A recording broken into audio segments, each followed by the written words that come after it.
بھائیو، اسلام نے جو میاں بیوی کا جو ریلیشن شپ ہے اس کے حوالے سے جو توہمات پائی جاتی تھیں اسلام سے پہلے بھی اور آج بھی ہمارے پڑوسی ملک کے اندر ہندوؤں کے معاشرے کے اندر جو توہمات پائی جاتی ہیں اس کو کنڈیم کیا. اور سورۃ البقرہ کی آیت نمبر 223 اس حوالے سے بڑی اہم ہے. اعوذ باللہ من الشیطان الرجیم، بسم اللہ الرحمن الرحیم. نساؤکم حرث لکم، تمہاری بیویاں تمہاری کھیتیاں ہیں. فأتوا حرثکم انا شئتم، پس اپنی کھیتیوں کے پاس آؤ جہاں سے تمہاری مرضی ہو.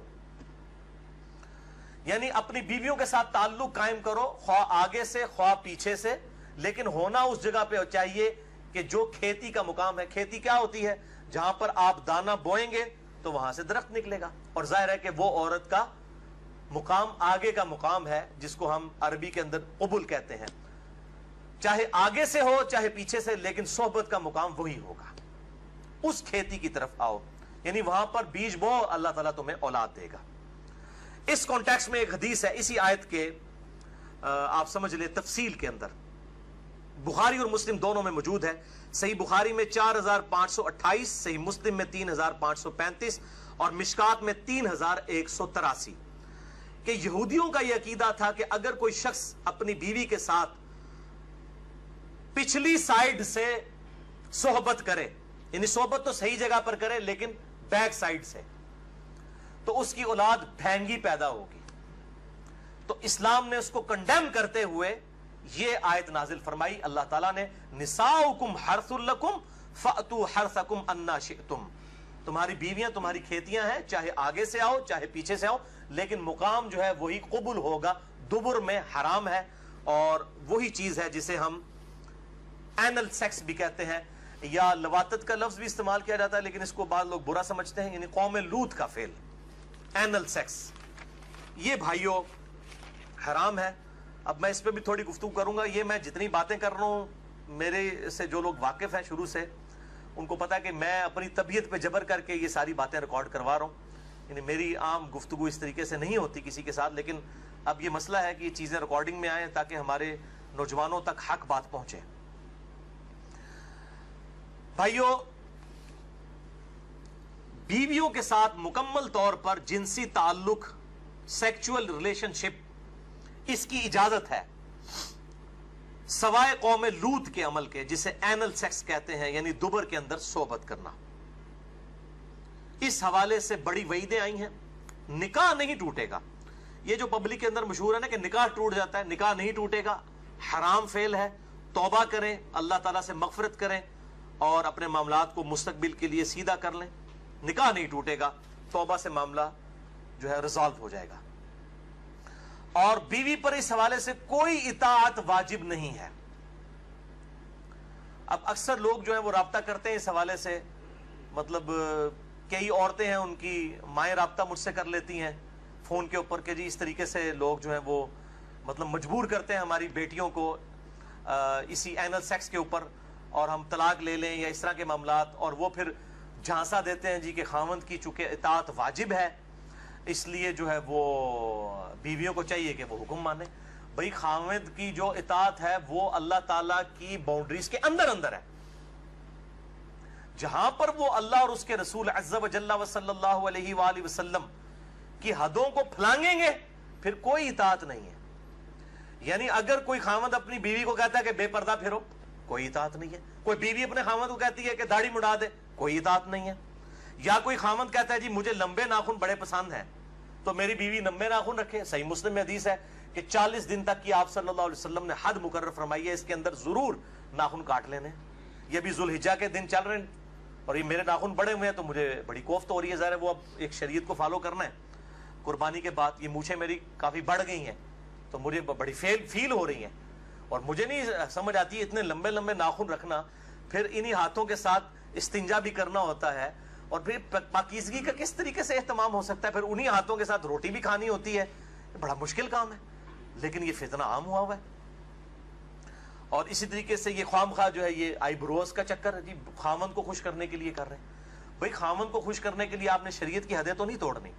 اس پہ میرا مسئلہ نمبر 32 ایکسکلوسیو ریکارڈ ہے، مسلمان مردوں اور عورتوں کے بالوں اور باقی اعضاء کے صحیح احکام و مسائل، اہل سنت پاک.com پہ، جسے شوق ہو تو وہ دیکھ سکتا ہے۔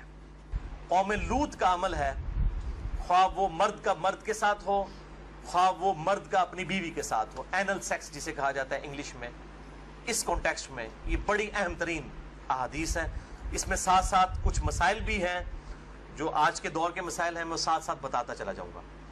پہلی حدیث جامعہ ترمذی میں انٹرنیشنل نمبر کے مطابق 2980، مشکات میں 3191 ہے کہ ابن عباس رضی اللہ تعالیٰ عنہ کہتے ہیں کہ اللہ نے اپنے نبی صلی اللہ علیہ وسلم پر یہ وحی نازل فرمائی، نساؤکم حرث لکم، وہی آیت انہوں نے تلاوت کی، سورۃ البقرہ آیت نمبر 223، اور پھر فرمایا کہ اللہ تعالیٰ نے دبر میں یعنی پیٹھ میں اینل سیکس کرنے سے، قوم لوط کا عمل کرنے سے، بیویوں کے معاملات میں بھی منع فرمایا، اور حالت حیض میں بھی اپنی بیویوں سے ازدواجی تعلق قائم کرنے سے منع فرمایا۔ ازدواجی تعلق سے مراد انٹرکورس ہے حالت حیض میں، اور وہی ہے دوسری حدیث سنن ابی داؤد میں 212 نمبر، مشکات میں 555۔ ایک صحابی نے پوچھا یا رسول اللہ صلی اللہ علیہ وسلم، میری بیوی حیض سے ہے، میں اس کے ساتھ کس طرح تعلق قائم کروں؟ تو آپ صلی اللہ علیہ وسلم نے فرمایا کہ اس کا ازار بند جو ہے وہ کس کر باندھ لو، پھر اوپر کا حصہ تیرے لیے حلال ہے، یعنی شرمگاہ کے ساتھ انٹرکورس نہیں، باقی جسم کے ساتھ مباشرت کی جا سکتی ہے۔ اور وہی حدیث ہے جس کے اوپر منکرین حدیث بھی اعتراض کرتے ہیں کہ قرآن میں ہے کہ حیض کی حالت میں عورتوں سے الگ رہو، اور بخاری اور مسلم میں حدیث ہے کہ نبی صلی اللہ علیہ وسلم اپنی بیویوں سے حالت حیض میں بھی مباشرت کرتے تھے، لیکن وہ پوری حدیث نہیں پڑھتے، وہ پوری حدیث اس طرح ہے۔ تیسری حدیث صحیح بخاری میں 302، صحیح مسلم میں 680 ہے کہ اما عائشہ رضی اللہ تعالیٰ عنہ کہتی ہیں کہ نبی صلی اللہ علیہ وسلم جب امہات المومنین سے ازدواجی تعلق قائم فرمانا چاہتے جبکہ وہ حالت حیض میں ہوتی، تو ان کو حکم دیتے کہ وہ ایک آزار بند باندھ لیں، پھر آپ صلی اللہ علیہ وسلم باقی جسم کے ساتھ اپنی بیویوں کے ساتھ مباشرت کرتے تھے۔ تو انٹرکورس حالت حیض میں حرام ہے، لیکن باقی جسم جو ہے وہ حلال ہے، اور بیوی کو ساتھ لٹائیں، یہ جو ہندوانہ معاشرے میں ہے کہ یہ ناپاک ہو جاتی ہے، یا اس طریقے سے اور معاشروں کے اندر، تو اسلام میں اس کی کوئی گنجائش نہیں۔ صحیح مسلم میں حدیث ہے، آپ صلی اللہ علیہ وسلم مسجد نبوی میں تھے، آپ نے مسجد نبوی کی کھڑکی سے اما عائشہ رضی اللہ تعالیٰ عنہ سے کہا کہ مجھے میرا بسترا پکڑا دو، تو انہوں نے کہا یا رسول اللہ میں حیض سے ہوں، آپ نے فرمایا حیض تیرے ہاتھوں میں تو نہیں گھس گیا، یہ تو حکم ہی نجاست ہے۔ اس طریقے سے صحیح مسلم میں حدیث ہے کہ نبی صلی اللہ علیہ وسلم میری گود میں سر رکھ کر قرآن پڑھا کرتے تھے، حالانکہ میں حالت حیض میں ہوا کرتی تھی۔ تو یہ حالت حیض حکمی نجاست ہے، اس میں عورت آٹا بھی گوندھ سکتی ہے اور کھانا بھی پکا سکتی ہے، کوئی مسئلہ نہیں ہے۔ اسی طریقے سے اگر کسی پہ غسل فرض ہے تو بس اتنا ڈیلے نہ کرے کہ نماز قضا ہو، باقی وہ کوئی حقیقتاً تو پلید نہیں ہے، حکمی نجاست کے اعتبار سے۔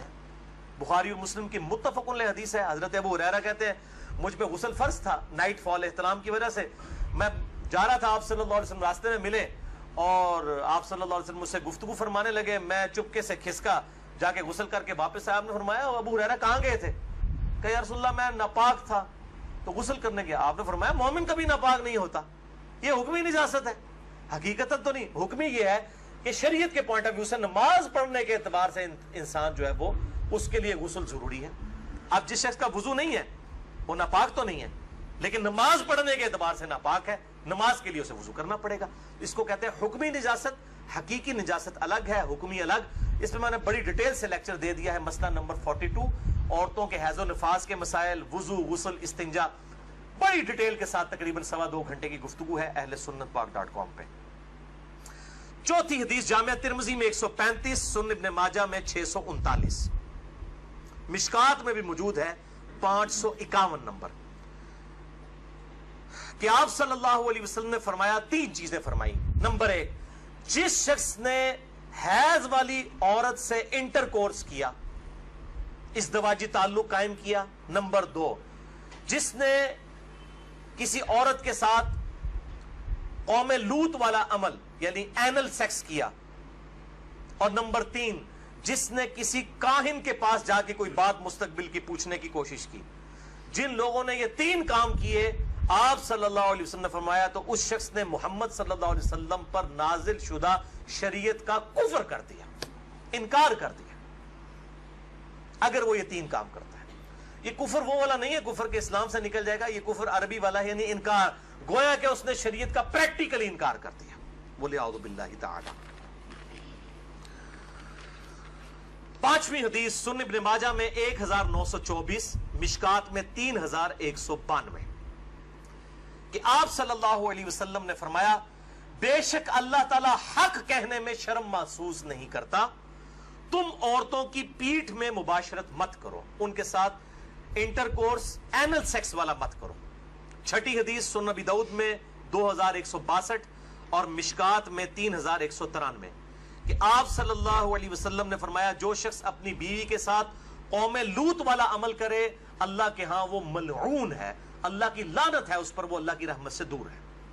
ساتویں حدیث سنن ابن ماجہ میں 1923، مشکات میں 3194، کہ آپ صلی اللہ علیہ وسلم نے فرمایا جو شخص قوم لوط والا عمل کرے گا اپنی بیوی کے ساتھ اللہ تعالیٰ قیامت والے دن اس کی طرف نظر رحمت بھی نہیں فرمائے گا، وَلِعَاذُ بِاللَّهِ تَعَالَى۔